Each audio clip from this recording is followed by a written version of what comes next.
si kepenting. Yes. Ini gambarnya kepenting. Entertain, ya kan? Di situ berarti masuk di jalan ya? Yes. Iya. Karena kita pinginnya ngajar grammar, ngajar vocabulary itu sudah bukan ngajar gini. Setelah in diikuti sama kebukan. Jadi anak tinggal melihat contoh itu boleh di situ. Setelah in diikuti sama apa? Ada penting paling banyak itu. Dan nanti dia baru kita jelaskan di akhir rules-nya. So it's just like dictionary, but it is not complete. Complete dengan konteks kalimatnya sudah. Nah, bisa nggak? Kalau tanya bisa nggak yang ini itu dimasukkan manual di sini?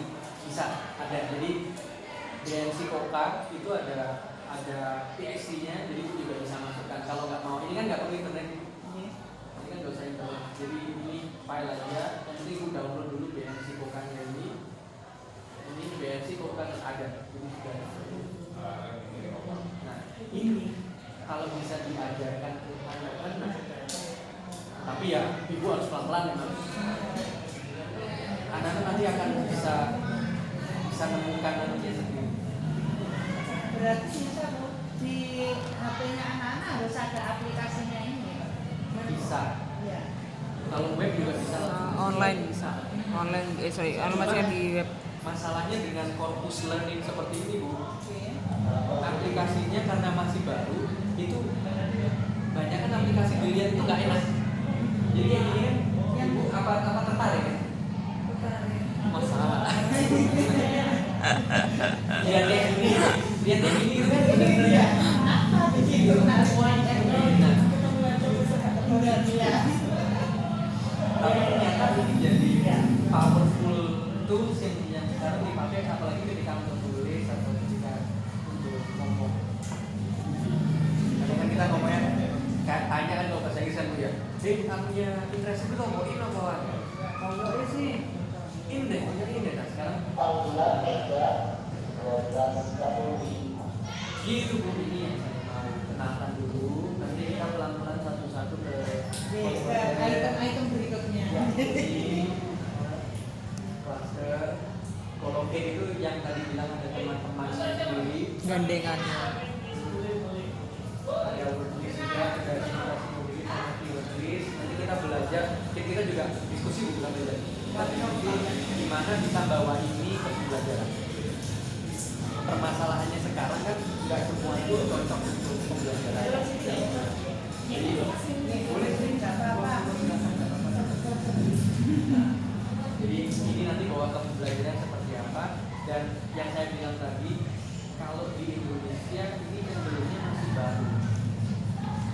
Orang kita masih senang, ini kan pembelajaran by data. Cocok sama saya approach pembelajaran by data. Mencari kata dengan data kuantitatifnya sudah ada gitu. Tapi orang kita lebih senang sebenarnya gini. Koyo iki deh. Terus menarik. Gitu. Jadi kalau kita bisa ngarah ke sini, kayaknya nanti arahnya bagus. Ini kayak pembelajaran learning by using data. Itu aja sih. Itu perkenalannya sekarang. Ini bagian offline-nya, ini bagian online. Online yang enaknya, ini dia punya korpus gini.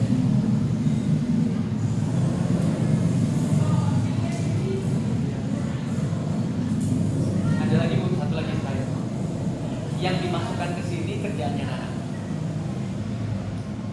Tulisannya anak dimasukkan semua ke sini dalam satu semester katakanlah Ibu mau ini kalau menganalisa begini. Yes. Terus Ibu mau lihat kata per kata sudah digunakan yang benar apa enggak? Mungkin dari word listnya dulu, paling tinggi kata kunci ada di interested katakanlah. Dilihat interestednya Ibu buka kanannya sudah benar enggak? Nah nanti kan itu kelihatan. Oh ternyata masih banyak yang salah. Berarti anak-anak berarti lebih ada rating. yes. Yang mengacu ke menulis berarti Iya. anak-anak. Terus dari kerjaannya anak-anak kita tarik seperti Taruh dimasukkan korpusnya, nanti bisa dicek mana yang harusnya masih kesalahan-kesalahannya apa aja. Itu bisa juga pakai. Ini betul. Untuk ratingnya anak-anak kita tentukan menulis tentang ini gitu atau Tergantung tujuannya jadi kan. Katakanlah saya bikin satu semester anak-anak sudah bikin apa tulisan Bu ya, ada 20 tulisan gitu dan tulisannya enak anaknya dia nggak ngumpulin, dia ngumpulinnya file. Langsung aja itu saya masukkan semua ke saya masukkan semua ke korpus katakanlah, terus saya cek word listnya, terus logo paling tinggi, yang paling tinggi kok malah kata-kata yang harusnya nggak tinggi katakanlah. Nah itu bisa banyak evaluasi. Untuk pembenahan. Karena sebenarnya gini Bu Siti sama Bu Juwana pernah dengar juga nggak? Kalau di bahasa Indonesia nggak tahu sudah ada belum? Kalau untuk pembelajaran Indonesia sudah ada, kalau untuk pembelajaran bahasa Indonesia untuk penutur mesin. Jadi kayak 500 kata pertama. Pernah dengar nggak? 1000 kata pertama. Kalau di bahasa Inggris, di BIPA ada. Kalau di bahasa Inggris ada Bu sudah, tapi kita jarang yang mau pakai. Jadi anak bahkan bisa 500. Jadi bisa juga dicek vocabulary size-nya kayak jenengan bisa saya cek vocabulary size-nya berapa. Katakanlah Bu Siti ada di, nanti ke depan saya tunjukin semua itu ya. Bu Siti ada di 2.500 kata. 2.500 kata, saya mau ngasih ngajar Bu Siti pakai teks ini, saya masukkan di concordance saya, ternyata di situ terdeteksinya 5.000 kata. Kira-kira aku bisa baca lancar nggak? Iya. Kenapa?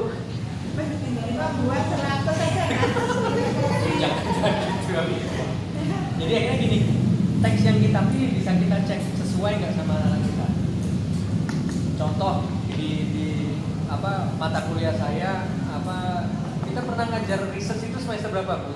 Semester 3 ya? 3, 4. Semester 4 terus sampai situ dikomplain anak-anak karena anak-anak kan sudah baca abstrak. Abstrak itu ada di 15.000 kata. 15.000 kata sulit. Nah, sedangkan anak-anak sendiri masih ada di 1.000 kata. Jadi ketika melihat abstrak, melihat jurnal, ya anjloknya terlalu jauh. Nah, ini nanti menjawab pertanyaan yang guru kadang-kadang gini. Bu Siti tentukan teksnya mudah, sulit, tengah-tengah, gimana caranya? Pakai feeling kan? Nah, kalau ada concordance paling nggak jangan pakai feeling. Sudah dibantu concordance paling nggak teksnya segitu. Tinggal nyocokkan anak-anak ada di level vocabulary berapa. Teksnya juga sudah ada, bisa dijelaskan ya. Jadi kita nggak ngasih teks yang terlalu sulit buat mereka. Mungkin ibu pernah ingat kata-kata saya. Pembelajaran bahasa asing itu kalau bisa teksnya mudah atau lebih mudah, bukan sulit. Kalau sudah sulit, pembelajarannya biasanya jadi bosannya jadi gitu aja. Itu yang ditawarkan sama corpus based learning. Tapi kalau untuk SLTA kan sudah ke hot sama lot itu Pak Teguh. Bagaimana dengan itu? Ya. Pertanyaan asik. Ya, ke hot sama lot ada. Saya Artinya sudah bisa ke klik anak-anak nantinya. Nah, ini nanti Bu dia bisa ngomong sama saya. Saya kemarin di PBG juga ditanyain.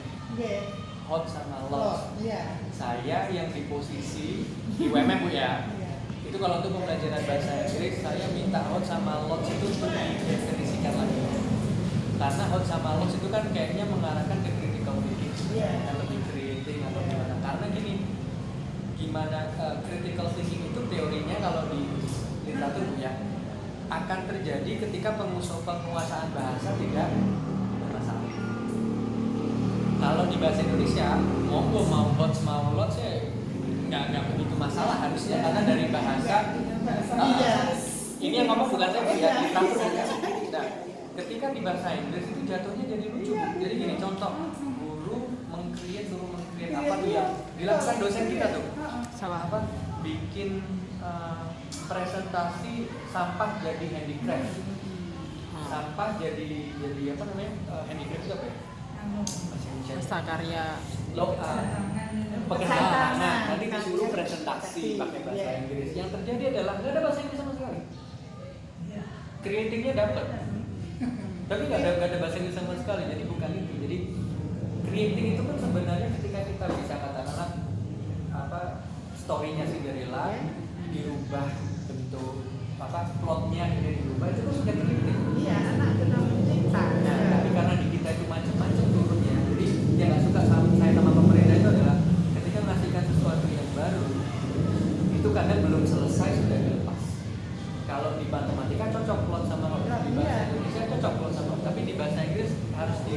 definisi ulang. Iya. Harusnya. Apalagi ada fakta gini, Bu, belajar itu apa harus pas KKM? Contoh nih, saya dapat 6, diajar sama Bu Juana, KKM-nya 7,5, saya 8, berarti kan saya learning. Kalau anak yang dulu nilainya 1 ke 7, learning nggak? Belajar nggak dia sebenarnya? Bisa kalau ini apa 1 ke 7. Nah, ini definisi learning Bu ya. Kebanyakan kita mengartikan learning itu KKM. Ini ada saya nih, dari nilai saya awal 6, terus ikut Bu Juana jadi 8. Wah hebat, Teguh learning berarti karena sudah melampaui KKM. Ini gimana kalau Bu Aninda dari 1 Bu ke 7, loncatannya justru 6, tapi nggak nyentuh KKM. Learning nggak Bu harusnya? Nah ini, yes, ini bahayanya LOTS kalau nggak dipahami. LOTS itu kan dipahami beberapa guru sebagai level tertinggi yang harus dicapai. Padahal LOTS sama HOTS itu kan sebenarnya range. Mau ke HOTS ya, LOTS-nya harus oke dulu. Nggak bisa langsung jumping ke HOTS. Yang salah itu kan kalau guru nggak mau pindah ke HOTS, dia tetap ke HOTS aja. Tapi yang terjadi di PPG itu yang saya lihat justru malah LOTS-nya belum terlampaui, tapi guru sudah lari ke HOTS. Anak-anaknya Bu yang itu tapi kata-kata saya ini Bu Aninda mungkin tahu, saya pernah ngisi di Kanjuruan, itu saya ngisinya sama siapa? Bu Miri. Bu Miri, itu Bu Miri presentasi di pertama, saya di presentasi kedua, itu audiensnya bingung. Karena Bu Miri pro ke lot sama hot, saya tidak pro di situ. Saya pro tapi harus di redefinisi, dimodifikasi. Bahasa Inggris harus itu yang kadang-kadang saya kasih. Ada anak dari 1 ke 7 karena nggak KKM, kamu nggak boleh. Ya, kami melihatnya sebetulnya kami di lapangan fleksibilitas Pak Teguh dengan kondisional anak-anak. Tidak harus kohort, harus ini kita capai, tidak menyesuaikan dulu. Kalau lot belum bisa ya kita pelan-pelan mau ke hotnya. Tapi kita melihat di silabus tuntutannya harus ke grade ya. Tapi kita nggak memaksakan untuk lebih parahnya lagi tesnya langsung ke hot. Ya semangat Bu ya. Ini saya juga teriak-teriak di Tapi kalau conference. tahun ini nggak ada lagi ujian nasional. Enggak masalah kami. Sekarang kan dituntut KTSP, jadi yang penting itu aja yang kita pakai karena Iya, KTSP belajar merdeka itu. Iya, belajar Iya. Atau merdeka belajar. Merdeka belajar. Anak-anaknya Merdeka belajar. saya mau belajar merdeka, Iya. bukan merdeka belajar. Bu kalau bahasa Inggris Bu yang saya kasih tahu ya, ini lebih peneliti-peneliti yang di luar itu sudah ngomong gini.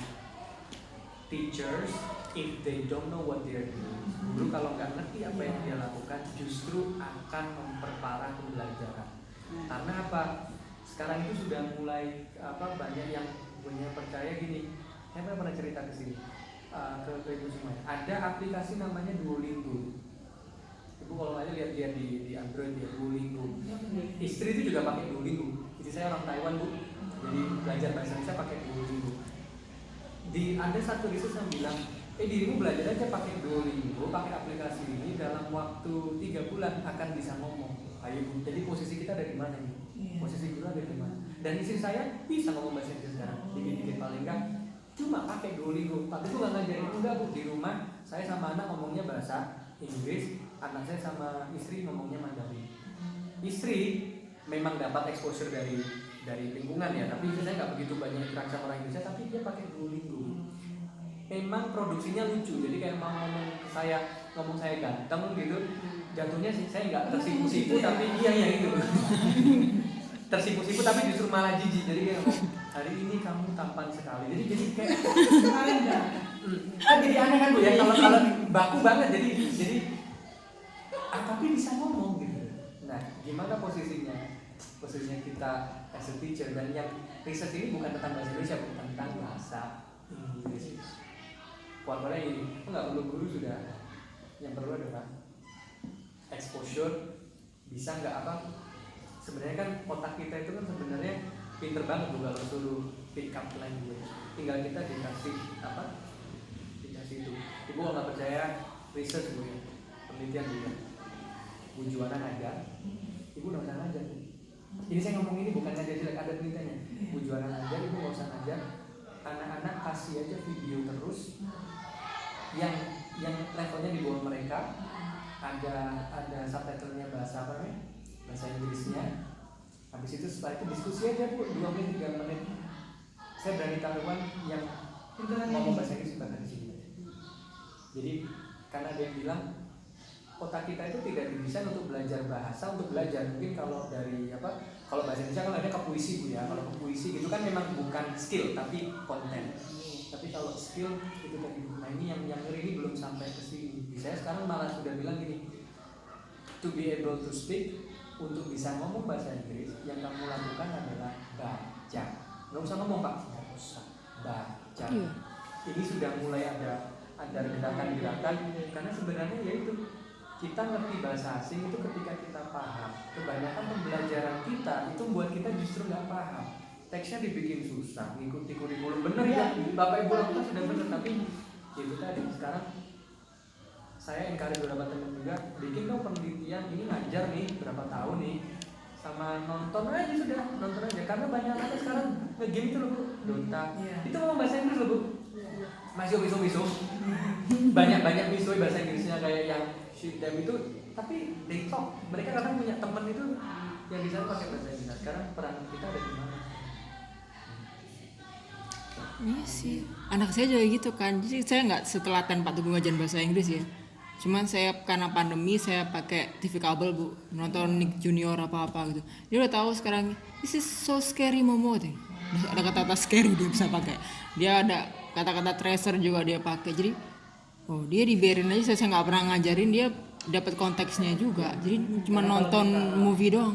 Saya bisa diterangin. Jadi kayak kita dulu belajar. Makanya banyak peneliti, banyak dosen nggak setuju sama saya Bu ketika saya bilang gini. Mungkin setuju sama saya karena sudah lama sama saya. Jadi gini, pembelajar kita kan diajarinya belajar bahasa kedua sama belajar bahasa pertama itu beda Bu, faktanya sama, yang berbeda situasinya, prosesnya sama. Benar. Situasinya bedanya gini, pembelajaran bahasa kedua karena ada bahasa pertama, tapi prosesnya itu sama. Jadi kita paham dulu, baru kita akan ngomong. Kalau kita siap kita ngomong.